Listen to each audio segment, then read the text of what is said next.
ஈச்சர் லாரியோடு சேர்ந்து கொழுந்துவிட்டு எரிந்த காகிதங்கள் எலும்பு கூடாக ஆகும் வரை எரிந்து கரும்புகை சூழ்ந்த பரபரப்பு காட்சி நடந்தது என்ன?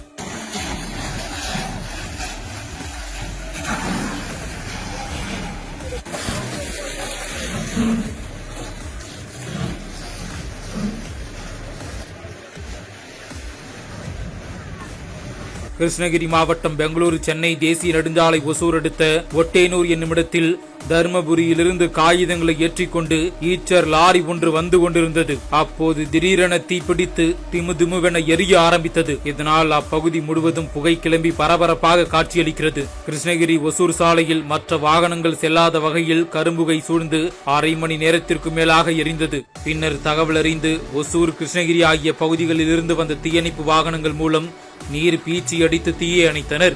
ஈச்சர் லாரி மற்றும் அதிலிருந்த காகித அட்டைகள் முழுவதும் தீக்கரையாகியது. சூளகிரி போலீசார் வாகன போக்குவரத்தை சீரமைத்து வருகின்றனர். இந்த நிலையில் ஈச்சர் லாரி காகித அட்டைகளோடு கொழுந்துவிட்டு எரிந்து சாம்பலான காட்சி இணையதளத்தில் வைரலாகி பரபரப்பை ஏற்படுத்தியுள்ளது.